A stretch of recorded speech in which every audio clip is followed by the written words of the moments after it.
Welcome back. This is episode 2 of this year, 2021, of Keeping It Real. This is a channel where we debunk myths, tackle taboo topics, provide education, and just keep it real. So hi everybody. We started this month talking about tox, baby. So we're going to keep the theme of talking about toxin neuromodulators, neurotoxin. And what I did this week was just decided I'd let you guys ask some questions. I have already a couple questions from people that responded last week, so we'll just jump right in. If you have any questions while I'm talking, throw it up on the screen and I'm happy to answer. Our first question is, can you explain the pros and cons of the different types of Botox? Which is a great question, and it's going to kind of help me recap what I talked about last segment. So just to recap, we talked about the several different types. Here in the United States, it's Botox, Dysport or Dysport, Jeuveau, otherwise known as Nutox, and then Xeomin. Those are the types of neuromodulators that are approved, FDA approved for use here in the United States. A couple differences between them. Some of them have an extra protein than others. Some are more of a mixed molecule. Some are a whole molecule. But when we're talking about the pros and cons, it really all depends on the person. A lot of people tell me they've used Botox before and they like it better than Dysport or Jeuveau or whatever it may be. It all really depends on you. The neuromodulator is designed to relax the muscle. As it relaxes the muscle, it takes away the wrinkle. Now, Botox sometimes has a larger spread, meaning the injection point will spread a little bit larger through the muscle. What that does is creates a little bit of a heavy pressure feeling sometimes for some people and makes it very difficult to lift your eyebrows like that. Jeuveau is one of the more natural injectables for a neuromodulator. It's biosimilar to Botox, meaning it's about the same type of molecule. It's made the same type of way. And that feels more natural. Any of the neuromodulators, you can get a natural look, a frozen look. I think I'm probably a little bit frozen. So you can get any look that you want. You just have to communicate with your provider, and you have to let her know what you want, basically what you want, her or him. So aside from the super frozen heavy look, there's really no other pros or cons. It's about how you like it, what you like. Our body's also going to change. So what we did maybe 5 years ago, 2 years ago, whatever, and now we're like, hey, I've been using this and it was working really good and now it's not. So again, our body's continuing to change, and sometimes what we do to it needs to change up too. So sometimes it's a good thing to change your neuromodulators up. Okay, let's see. Why is preventable Botox important? This is a fun topic. This could be a whole segment of itself, to be honest. So there's a lot of discussion about whether or not Botox prevents wrinkles or if it just helps treat wrinkles that have already formed. The answer is yes and yes. So again,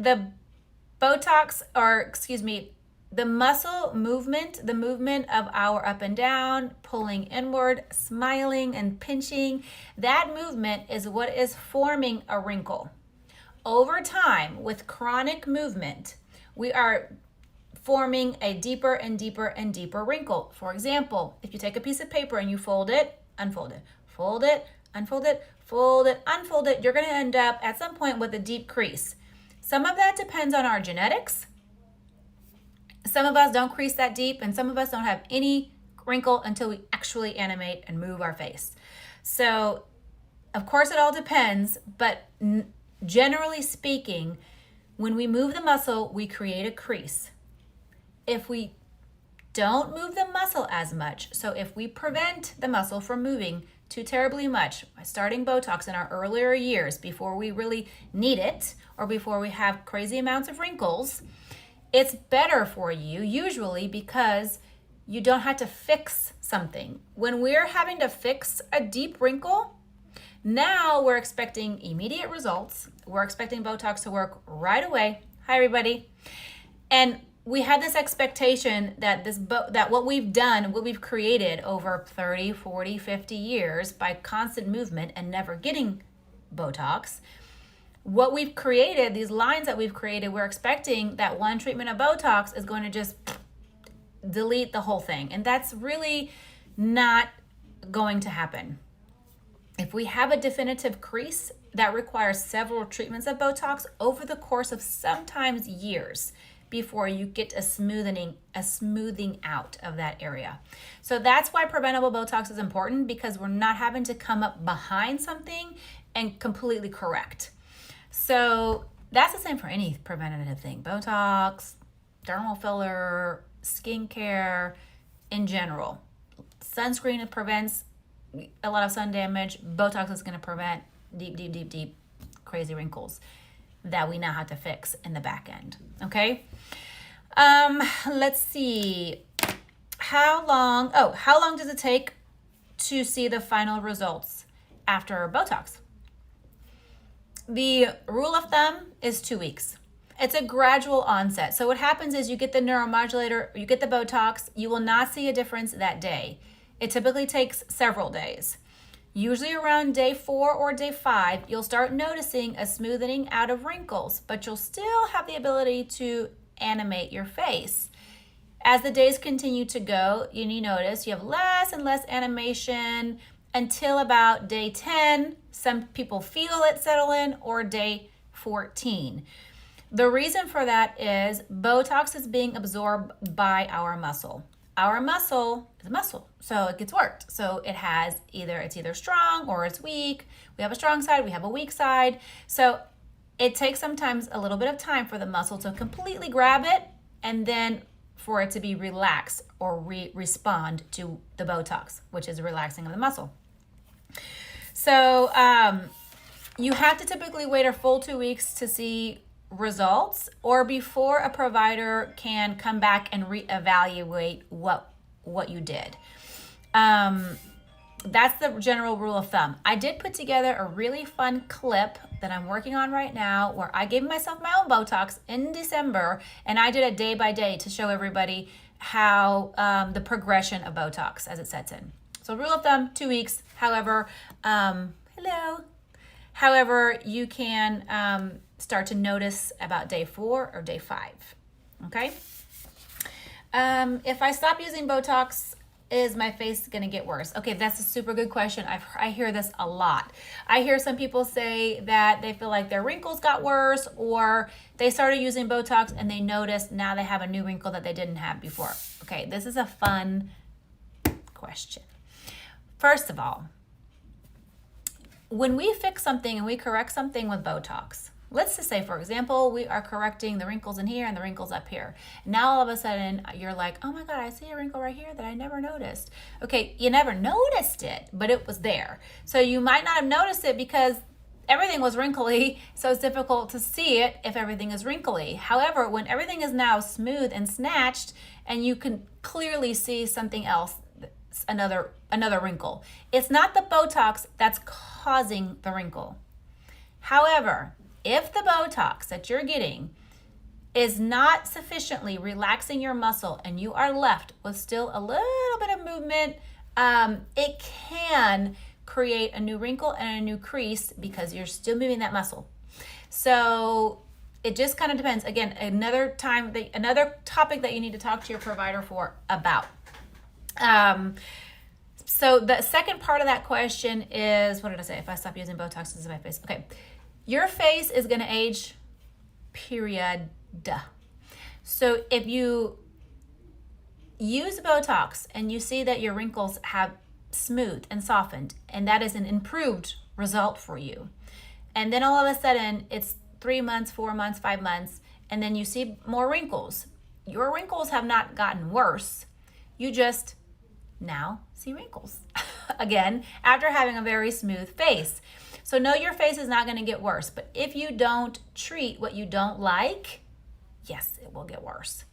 So there's several things to do to help keep wrinkles at bay. Botox is the top thing. Skincare is another thing. But yes, you have to treat the wrinkles, and you have to continue to treat them. You can't use Botox for until you get where you want and then never use it again. That doesn't happen. When the muscle starts moving again, it's going to create the same problem that brought you to me in the first place. So there's that. I know. Think of it as gray hair. Once you start dyeing it, you have to keep dyeing it. It's just the way it is. Where is Botox used on the face? Another great question. Botox usually can be used all over the face. I don't know if you guys can see this great picture that I have here in my office, but Botox can be used all over the face. However, the most popular areas of Botox wrinkles are your forehead wrinkles, your glabellar wrinkles or the 11s, and your crow's feet, your patitos de gallo. Okay, these little crow's feet. Sometimes we have these little bunny lines, which you can't see on my face because I treat them. These are called bunny lines. If you scrunch your nose like a bunny, you can have little lines right here. Those are the most popular areas to use Botox on the face. Some people, you can get wrinkles in other areas of your face, but Botox isn't always the answer. These lines here and these lines in here are occurring from a loss of volume and your skin falling, your tissue falling. So that's not a muscle movement issue. That is an aging, your fat and skin falling. So that needs to be repaired with a dermal filler. However, these little vertical lines here on top of your lips, otherwise known as smoker lines, although us women have them even if we don't smoke. Why? Because we talk. So we tend to have these little lines. Anyway, you can treat these little lines with a tiny bit of Botox to soften those lines. You can also flip the upper lip tissue with a little bit of Botox. If you're not ready yet for dermal filler, you can flip a little bit and relax this upper lip muscle, creating a little bit more of full lip. You also can treat these lines down here. These frowning lines. Let me see if I can do it. When I smile, see the muscle? Do you see that muscle? So that's called the DAO. You can treat up in that bad boy, which clearly I don't have. And that literally turns your frown upside down. So these muscles here pull here. You can relax it and turn your frown upside down. That's a great place to treat as well. And last but not least, these babies right here, your masseter muscles. Your masseter muscles are responsible for chewing. They're also responsible for TMJ, and any pain or tension you might have in your neck.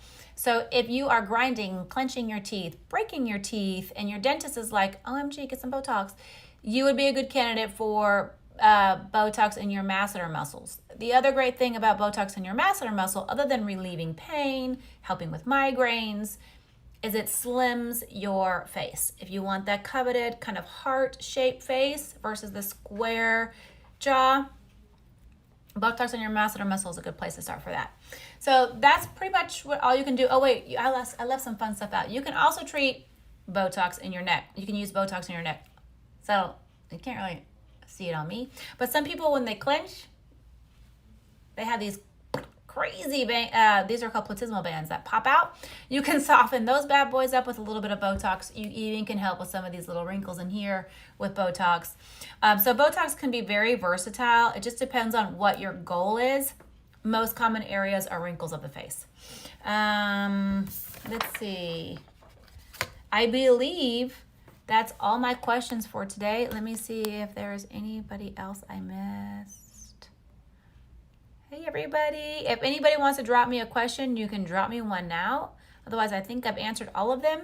We're going to continue our Keeping It Real discussions in the next 2 Tuesdays from now. And our next theme as we're moving into B-Day is going to be all about like self-love and all that fun stuff. So we'll have lots of questions about, or lots of topics to discuss about how much is too much, when to stop. Am I gonna get addicted? Am I gonna look fake? We're gonna talk about some real fun stuff. It's gonna be a really keeping it real session next month. I'm hoping that these sessions are helping everybody, providing some education. If you ever want to meet with us or meet with me in person, I'm super happy to do so. And you can make a consult on my website, facialaestheticsteam.com. You also can book a service. I consult with everybody before a service anyway. I think that's it. Thanks, everybody.